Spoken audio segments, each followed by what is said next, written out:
Hey, it's Jordan here in Flint. There's a local meeting going on right now regarding the ongoing class action lawsuit on behalf of all the residents against the state of Michigan. Here with Joyce, a resident here, and you have just a powerful, tragic, horrific story. How long you lived in Flint for? About 18 years. 18 years. And in 2014, obviously the water was switched. Talk about what happened next for you, your family, and particularly your son. Well, when the water was switched, there was a big commotion in the city. I saw people like toning in with dirty water. I saw people talking about dirty water. Then I saw people sitting on TV drinking clean water. I'm from the traditional that I trusted the government. I trusted the science, I trusted the engineering. And then all of a sudden, things start to happen with my son. I got a call from Hurley Hospital and woke me about, I was anywhere after midnight. They asked me to come and have my son put in hospital. And they would give me the guardianship paper that I had been fighting for 2.5 years or 3 years. Put in hospice? Hospice, that's what they wanted. And what was going on leading up to that point? What was the experience? All I know that he was in the hospital. He always go there every month. After he spent up his Social Security check, he go to the mental ward and stay there until the 3rd of the month. So it was just one of his normal routine thing that he does. And the medical records would show how they bill them state every month when he goes there for 10 days. And then that's when I got the call all of a sudden. I said, what do you mean? I say, Joseph is bipolar. Why do you want me to put him to sleep? Then they asked me the question, what country has he been in? And then we could no longer treat him. So they began to really push these paperwork very fast until I was just kind of overwhelmed. Then I went and got my son. Remember, he didn't stay with me. Then I went to get him, and I saw that he had deteriorated very bad. He looked very weak. Discoloration of his skin. And he called me, and he was begging me not to let them put him in hospital. So I went and got him. But he just kept deteriorating.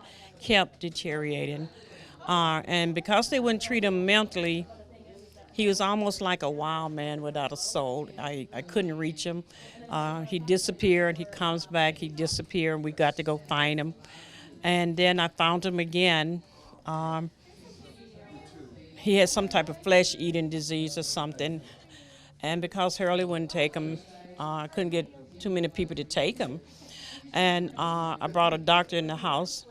She said that she'd been in Iraq for 28 years, and she'd never seen a case like my son.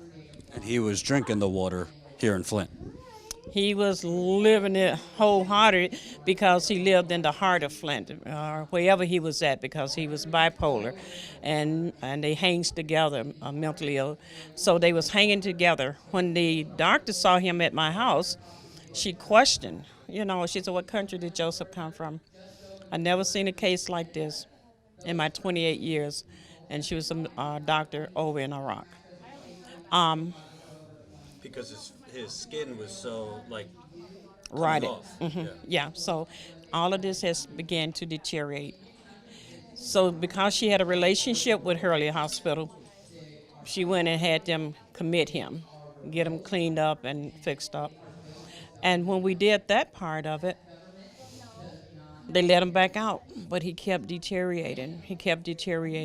I found him again laying on the sidewalk, and I asked him to come home. Then McLaren decided to go ahead reluctantly to take him.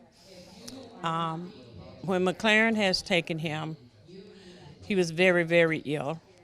But when I left him with McLaren, they said we got him quiet down, and I said, well, I'm going to be in Pontiac. Give me a call. Then when I'm in Pontiac the next day, I get a call from U of M. Want to know, what do you want us to do with this patient? I said, how did you get him? Your son been resurrected from the dead.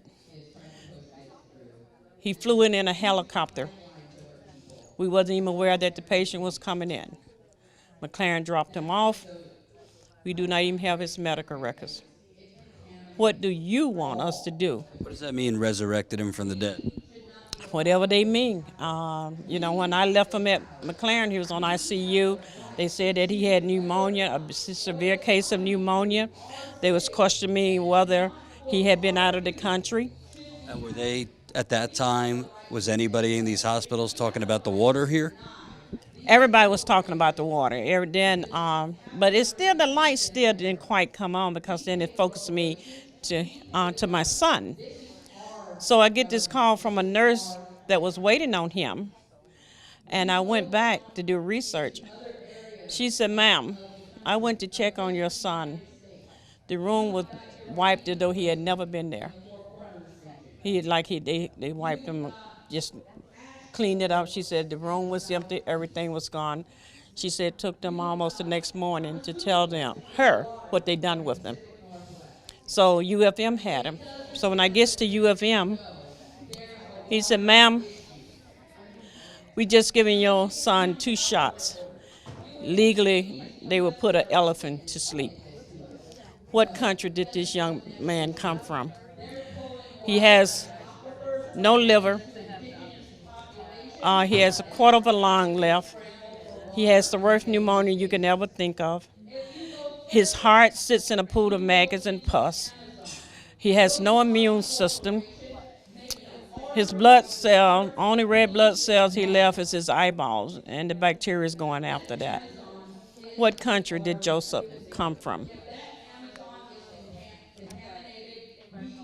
Then, I don't know, I was still looking for the truth. And I said, "You the third person. You guys are asking me to do a hell of a thing." I said, "You can call it whatever you want it. I'm calling it euthanize. Why are you guys pushing me to put this boy to sleep? But you asking me where he come from." I said, "If you are telling me the truth, if you're saying this is the truth, then, let my son go." They began to dismantle him. Somewhere between the dismantling, sending him off to rest, What do you mean dismantling? they took all the support, life support off of him. And at that time, had they told you what was going on? You said bad case of pneumonia. Well, they said pneumonia. Then they started talking about some type of bacteria. Then they started talking about it. His immune system was gone. They started talking about his lungs. 1/4 of it was left. That his heart, something was maggots or something was eating his heart. So, But no question to you, to anyone, how much water was he consuming? I don't think that McLaren had notified UFM of that they had a Legionnaire breakout in their hospital. I don't think UFM was really notified that Flint was having this water crisis. When I finally got the truth, I guess if you want to call that the truth, Joseph woke up doing hospice. In hospice? He woke up. And when he woke up, he regained his rights.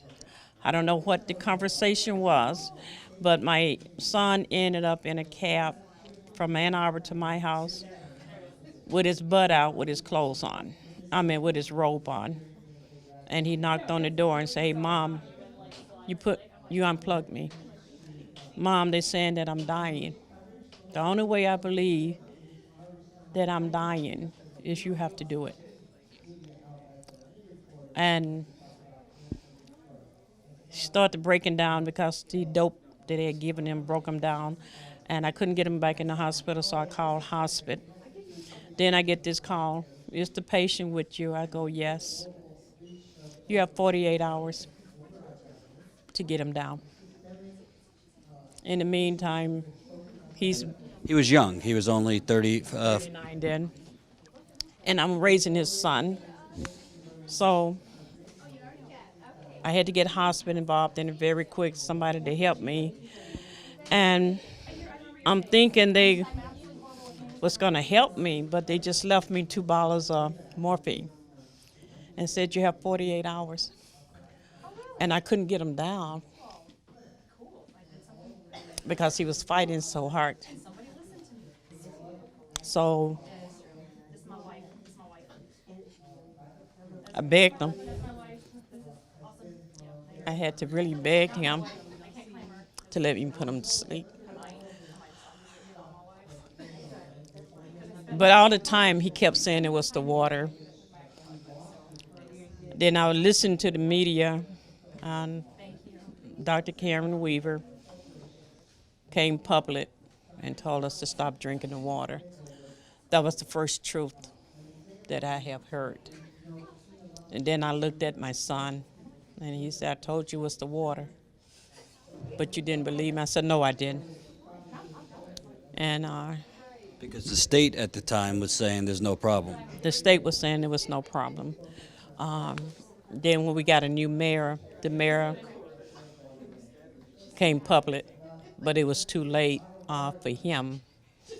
And that's when he made me make a promise that if he would lay down, that I'd talk about his story and tell people it was the water. So here's a 16-year-old son holding his dad down and my husband. And I had to give the morphine so quick and fast, you know. They called me, if he down yet? I said, no, he's not. If you run out that second bottle, we'll bring you another bottle. Then they started telling me to add other stuff to it. It was horrific because his flesh started falling off. And then he taking his last breath. I washed him up and rolled him over, and his flesh fell off of him. And As he was dying. yeah, as he was dying. Because the whole thing was they wanted him, somebody wanted him out of the picture. And then I began to put 2 and 2 together. Then I get a call from PBS a few years later, Frontline, and they was concerned about his death certificate. And they did their own investigation. I said I had to have him cremated. The money that I had for him to bury, a lady stole the $7,000 from me, so I couldn't bury him, so I had to cremate him. And keep remembering, they canceled my insurance on my house during the same time because my grandson fell through the shower because the wall corroded in one of the shower. So you can imagine the stress that I was under. The water corroded the shower. I'm 2 blocks over from GM Truck and Bus. And so the insurance company comes out and cancel my policy and told me it didn't matter whether I fixed it or not, they would not renew my policy. I pay $2,600 a year for insurance that it does not include my plumbing and my bathroom. I had a grandson, and I had to pick my wars. My grandson is 8 up here. He has psychic mental issues. And he was having rashes? He was having rashes?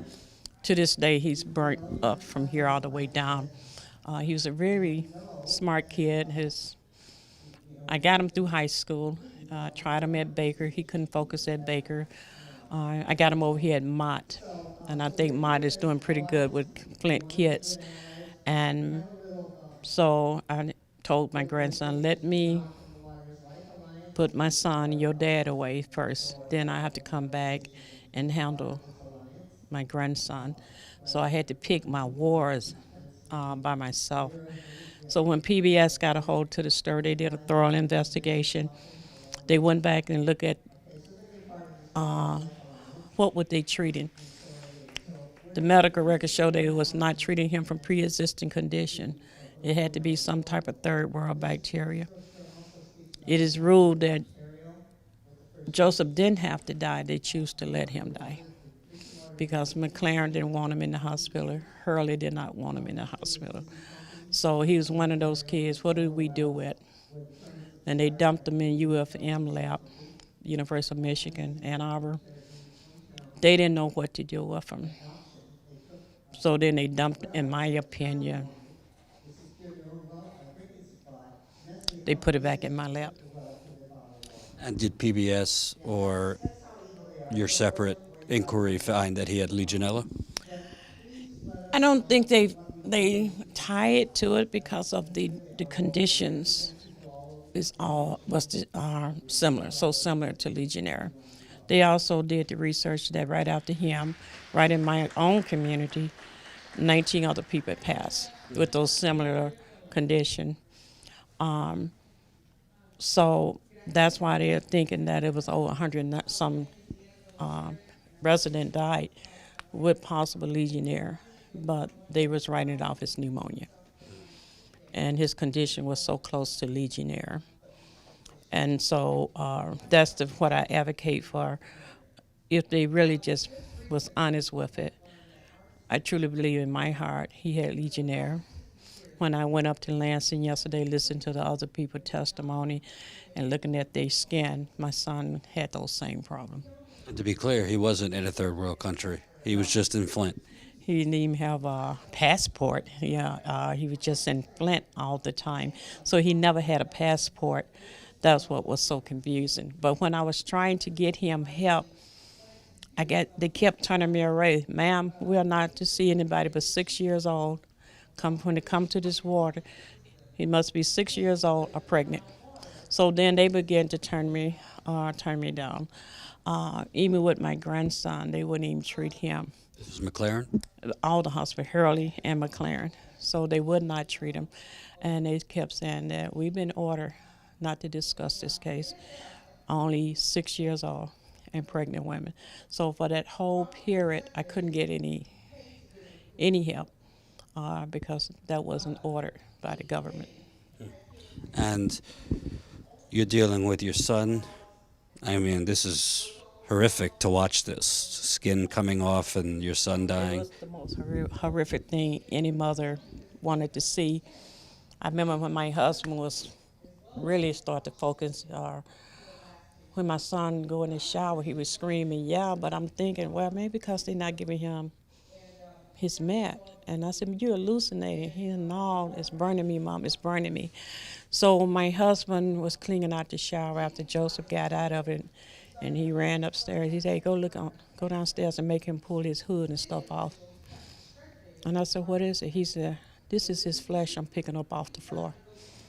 And I went downstairs, and my son had pressed his face out, and he had Scotch tape, and he was taping his flesh back on his face. After he got out of the shower? So I think he knew that he was losing his flesh, and because he always kept his head down and like that. And I said, hey, pull your hood off, pull your head off. But I caught him because he had already smoothed the flesh out, and he had this Scotch tape, and he was, he was putting his face back on. How are you handling this? I mean, I know not well, but you said you had to pick your battles. So your grandson, dealing with him, your son had just passed. I don't know if you were having any health problems, but they said that I had a retina in the back of my head that's detached itself from my eye, and the blood just shoots up. They don't know where it come from. They just want. So I found out that I could be having elevated blood pressure because I never had blood pressure before. I was pretty healthy. So I have to attribute to maybe it is the blood pressure. What caused that pressure back here? And so I will eventually lose that eyesight, in that eye. I used to take the shots. The shots are $2,000 a piece. And my insurance will pay for up to so many. but they take the needle and run the needle all the way through your eye and try to take the pressure and the blood out of it. Um, but I just hadn't focused on myself because I hadn't had time. Then I started working in the school. I was concerned, how are they going to evaluate these kids? And watching my grandson, how he struggled so in school. So And your grandson, before the water switch, was he having these learning troubles? And no, he just went in totally withdrawal. He went into dehydration. He went in that bedroom after he did what he did with his dad. He only come out of that room to go to school, and he goes back in that room. He doesn't go down in the room where his dad died. He doesn't talk to people. He just go and do what's required of him. how old is he now? He's just turning 19. He did get to vote. He wanted to see the Flint River when he was 16. I took him to the Flint River, and he looked at the river, and he went back upstairs, and he doesn't come out. There's so many heinous parts about this, but I'm curious, you know, Governor Snyder and his people, who knows, maybe the state was telling the hospitals not to say anything, but you, as a taxpayer, were paying for their defense of cases exactly like your son's. What is that? What bothered me the most, I was a single parent in Detroit. I always raised a single parent, single mom. And I was able to keep my son, African American, you know, you fight for that. Kept him out of jail. He won the Coleman Scholarship to go to Langston University. I did everything to keep him safe and, you know, to make him not be a menace to society. But what I couldn't give him during his dying days was a clean glass of water.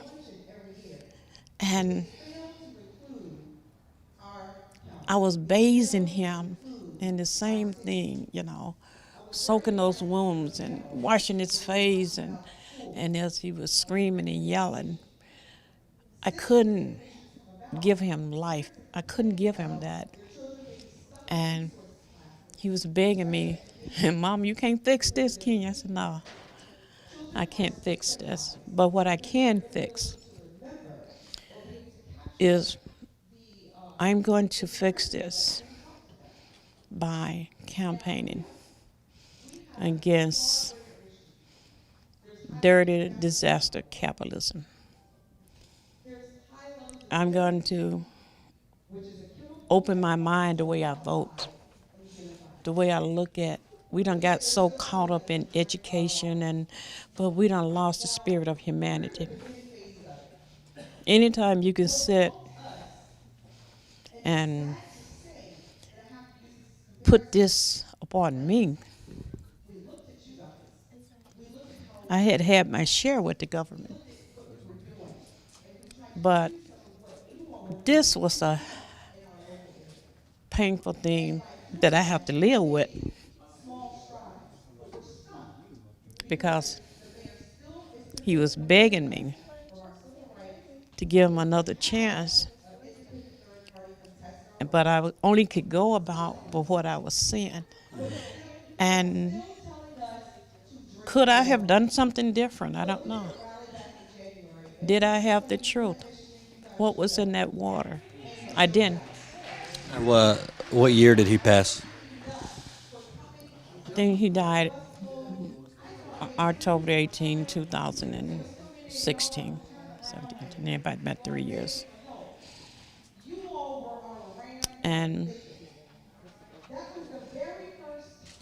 it was, I don't know what else to tell nobody, that I promised that The state had just admitted that there was a problem.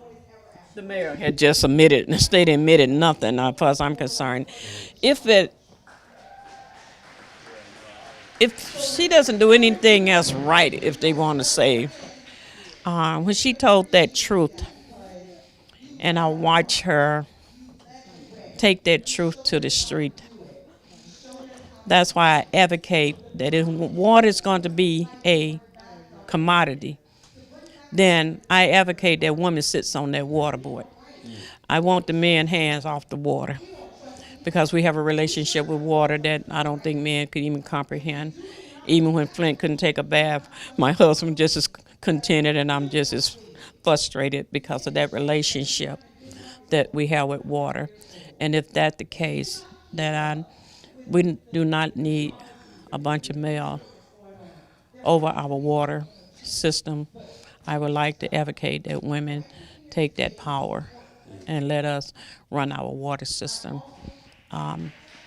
It take a really different person to do that to a human being.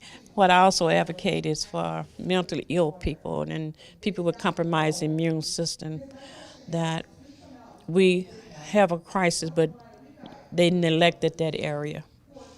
Actually, they forgot about it, and because we have a tendency to think that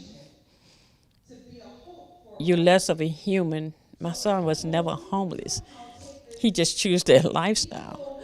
But neither here or there, he was a human being. And they kept passing him off like he was nothing. And he was begging, and I was begging them. And then they give me 2 bottles of morphine. And I'm telling me, I said, ma'am, he's jumping, he's running. She said, he's burning up alive. You got to get him down. I said, how do I get him down? By any means necessary. What I don't understand, in a situation like that, usually they don't just send you home to your family. That's a very unique situation with skin coming off and things like that. So it kind of comes off to me like they just wanted to push that problem out. McLaren pushed it on to U of M, which was not their problem. U of M probably realized something. And who wants to be known as with that problem, Legionnaire and all of this. So when he woke up and remember, he has a strong IQ, he has a strong mind. And when he woke back up, he was afraid of the hospital. He always said they was trying to kill him, and he was very suspicious of him because he kept complaining it was the water. And so that's what blew my mind, was that they Ann Arbor cab company hospital drove him all the way from Ann Arbor, dropped him off, blew the horn, and left him sitting on the porch with his butt out, with a pair of pajamas on, no shoes on his feet. A neighbor friend of mine helped me, got hospice, and then hospice wouldn't treat him unless he signed a do not resuscitate form. They wouldn't touch him. And so he was then forced to sign the do not resuscitate form. And then when they did that, I'm thinking they're gonna bring me other stuff and then IVs. And she said, you have all you're gonna have from us, ma'am. You have 2 bottles of morphine. Have you taken action against the hospitals or thought of taking action? That's the problem. I have spoken to some attorneys, and I remember talking to some attorneys about this. I remember a couple of attorneys talking about suing the hospital about human rights, but I don't even think I had a clear conscience who they are. I'm just not getting to the point where I've been running for a very long time.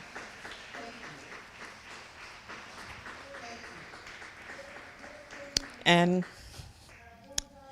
this 5 years made me realize that I've been running for a very long time for the truth. And we finally look like we're trying to halfway get there. Just tell the truth. Then people can make a decision if they have the truth. I couldn't make a decision with a clear conscience, and I always will remember him, his last words. I will always remember that conversation. Can you tell me a little bit more about how he was, what he was like? It was like he knew that his time was near. No, I mean as a person. How was your son as a person? As a person, he was always that person. If he believes something, he has a very IQ. I don't care how they say he was about bipolar. We use bipolar people are very smart people. He was aware of that. He was very aware of his body. He knew that he was in trouble. And when I went and picked him up off the street, and I said, hey, he said, yeah, Mom, I got myself into something. And so he was aware of that. But he was very aware that whatever happened to him was in the water, because whatever was happening to him is only created worse when he got around the water. So he was very aware of that. It was the water. And I think when he told me that, we talked, and he just told me, well, I guess I'm going to lay down now. But I told you it was the water, but you never did believe me. And I said, no, I didn't. So I no longer believe science. I don't no longer believe doctors. I'm done with them. You mentioned the term capitalism, and I think that's important because a lot of these scientists making declarations about Flint's water get money from the federal government and other agencies. So I'm not saying everybody's a liar, but Usually when I'm out, the young ladies from South Carolina, when they ask me to come down, what I advocate, your body speaks to you. Actually, your water speaks to you. Are we listening to the water that we drink? Are we actually listening and hearing that water and seeing it different? So you know your body. I don't care if that person, whatever condition it is, they know. Nobody can tell you what you know. And you cannot rely upon nobody else to treat you but yourself. And so I went to South Carolina, and they didn't believe it like I was. But then I was able to get them to turn around and look. These people, look, I'm telling you, listen to your neighbors. They're not out there fighting for no reason. Mm-hmm. Those signs are not there for no reason. And so I advocate to people to pay attention. When you got a grassroots leader out there like this young lady here and did some research, I advocate for people to listen to their community. So we have trust in the community, but we don't have trust in government. And, it's interesting because this week, the 5-year anniversary, you see a lot of national media stories, and it kind of talks about the issue as trust. But they say, oh, well, the government says the water is meeting EPA regulations now and everything's dandy. However, we're talking to residents who still are getting rashes, still, like 5 years later. Rashes, hair loss, you name it. So how is it a trust issue, or is it still the water? It's a trust issue. I don't, just because you say, okay, well, we're going to raise it up. You can have lead in your body if it's under 15. That's just switching data. It's not nothing. It's just like data change based on who has the power and who has the money to make it. If you tell a lie long enough, it will become the truth. And so now we're living under a system. We're having an identity crisis. Nobody knows the truth anymore, from the White House on down. What are we supposed to do? What are we supposed to do? Who do we trust? Nobody knows the truth. Who's lying and who's telling the truth? So now we have a serious identity crisis. Only person that we have on is your community and your neighbors. We have to come together, and we have to get this truth out the way that we know it. I don't believe because you tell me something EPA said. I'm done with that. And do you believe that the water is safe alongside Flint citywide, like the ex-governor said last year? Now, here's what I'm at about this water. The damage that has been done, my house probably will not You probably even look at my pipes because I'm in a high tax base area. That's where the money comes from. So I'm in one of those areas where, that's property tax value. So nobody's going to really want to shuffle that too much. That's my opinion.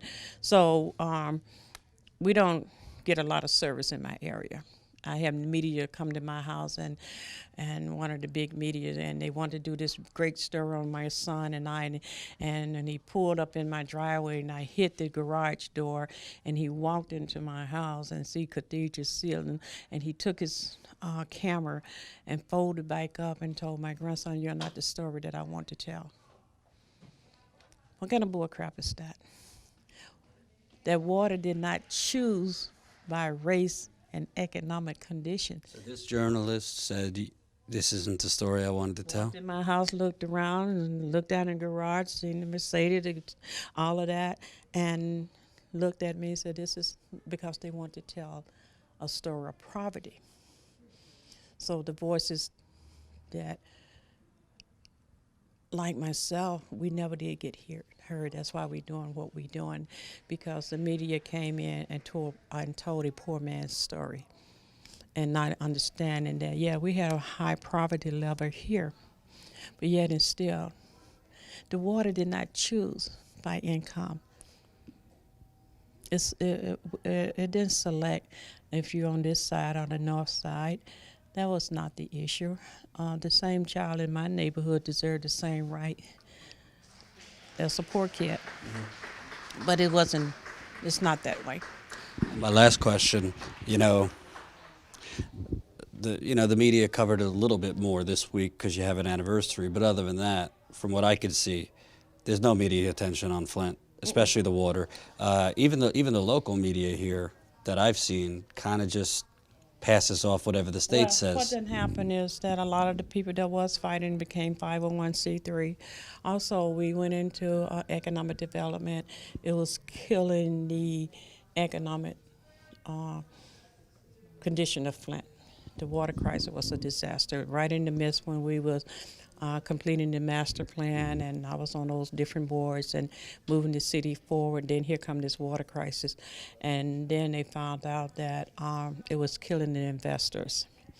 So they shut it down, get rid of the pod, shut it down, and started working on economic development. So it sounds to me like because the puppet masters want a, quote, master plan, which to me means gentrification, we can't have a water crisis anymore. We can't have it with investors. I'm 100% in moving this city forward, and 100% in that when Flint does better, there may be a home that probably worth a couple $100,000 now is only worth, maybe if I can get $50,000, I owe more on it than it's worth. Maybe if we could move in that direction, and we are moving in that direction in pipe repair, and creating business, but the voices still have not been heard. But what about, this isn't talked about a lot, but you could change those service lines, but what about the inside of the homes? Because you have a lot of damaged pipes. And that's where I'm at with my insurance company. Keep remember that the homes in Flint that I moved in was a pre-existing house, and it wasn't built from the ground. So I don't know whether that shower could have been, and the more I look at that house, it could have been an add-on. I know that there's a galvanized pipe, somebody has told me, in that shower.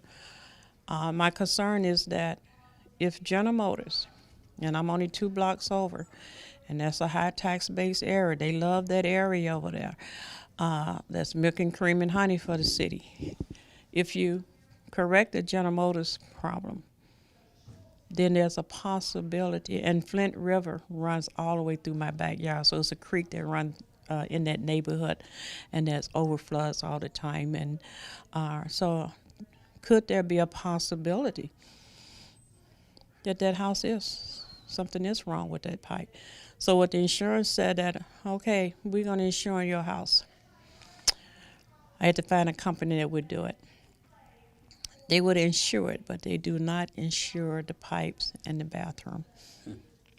So therefore I paid $20 $2,600 every month, and it does not include the pipes and the plumbing. So for all you know, how do you know what's coming through your pipes as far as the water? Right. And if they basing it upon some statistical data, as they were saying, the data that they got, not giving an account that people remodel their house, not giving an account that all home should be looked at, especially when I've been whining about this insurance for the last 5 years, and that I'm retired, my husband retired, I got to get this insurance down. I cannot continue to pay $2,600 a month for a house that's only worth $50-some thousand. Right. Last question. I mean, you've gone through probably one of the most horrible things I've heard. What should people around the country, we also have viewers around the world, what should they know? Because I think a lot of people are now kind of focused on the presidential race and whatever Trump is doing crazy today. But I always tell people, yeah, it's about Flint, but like there's water problems all over the country. So don't think it's just Flint. What do you want people to know about, what you were saying, the capitalist greed? I think what I want people to really focus on, money is not don't be caught up in because this president is allowing you to make a few ducks, because when they decide they don't want you to make a few duckies, they're going to take it back anyway. What I want people to understand is hear what the person's heart is saying. They're talking to you. They're talking right now, they're at the 1%. If you're not in that 1%, you're just like me. They're making deals right now like Nestle has done with your water. Pretty soon we all going to be drinking out of bottled waters from the same place. How they doing it, I don't know. But they're going to poison my water. But then you're going to sell bottled water back.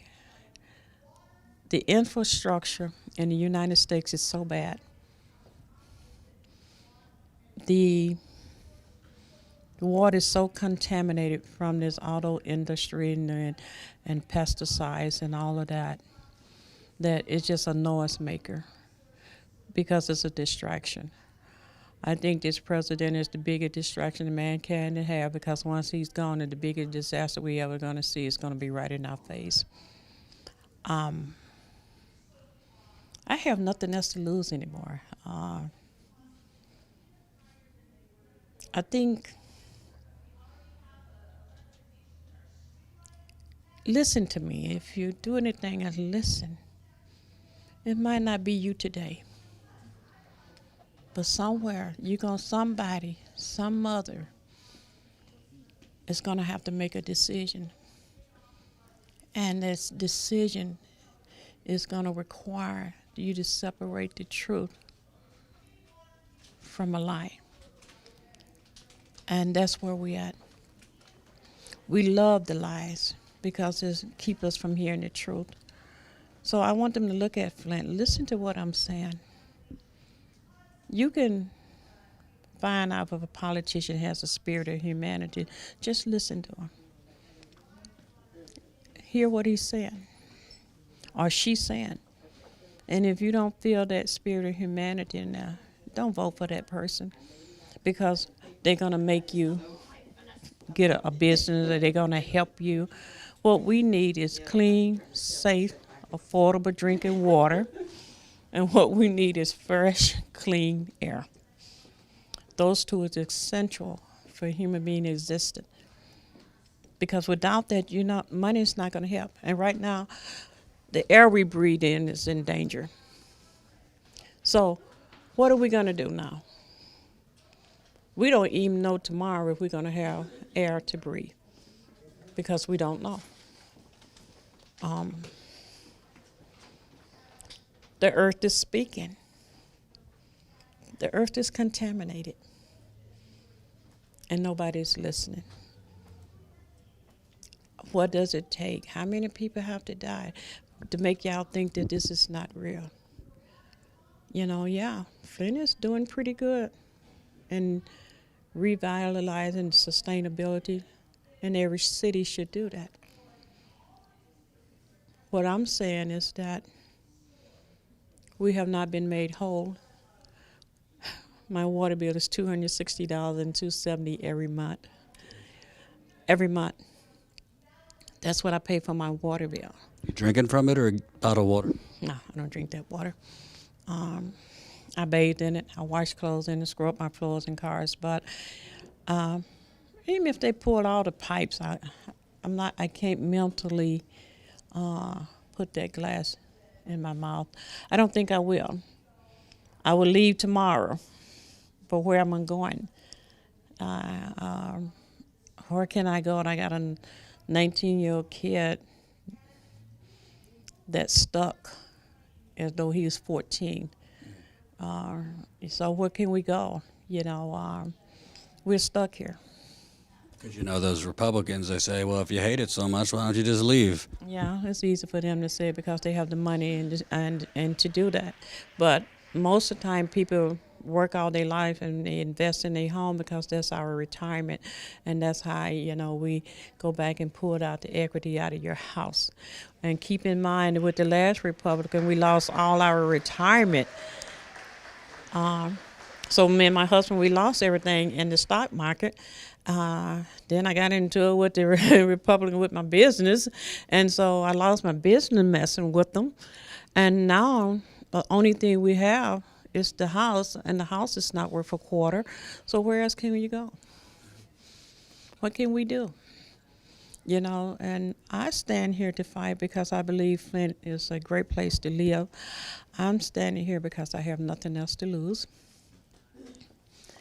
I want to see justice for the kid. I want to see justice for the family. I want to see, could a government come in and do the right thing? And we got a new government, so she has a big responsibility. Can you make us whole again? No. But can you give us something where we can choose if I want to stay or do I want to leave? Give me something to make us feel, I can easily say I'm sorry, but some type of restitution. Give those kids something that they don't have prison written on their back because I'm in the school, and it's a pipeline to prison system. So give the teacher something that she can work with. So I advocate, and that's my life, and I hide my pain behind the fight. And that's what I want to see. I just want to see the community made whole again. I want people to vote, because the lack of voting and the ignorant in voting created this problem. Because if we don't change the way we vote, we just gonna put the same person that's in this mess back in this place. And that's the problem, 61 precincts in Flint, and out of 61 precincts, only 13 or 14 or 20% of the people voted. Right. And you had a governor who put in an unelected emergency manager to hijack your democracy here. Yeah, eliminate emergency manager. Just eliminate it. Anything to take away democracy, eliminate it. Can I just ask you one more time to say your son's name and anything else you want? No, I do this on behalf of my son, my only son, Joseph Eugene Pounds Jr.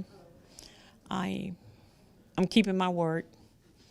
I'm holding up your son, and that's pretty much it. And we got to go back to the base of humanity, loving one another, caring for one another, listening to one another. And we got to get, capitalism is good, but when it gets dirty, it's just evil. Thank you so much, ma'am. Thank you. Appreciate it. Hope you enjoyed that last video. Hop on over to statusquo.com where you can sign up for our email list and become a member for as low as $5 to $10 a month. Membership is how we grow. That's statusquo.com/join. And remember, join our email list so we can grow the revolution with you.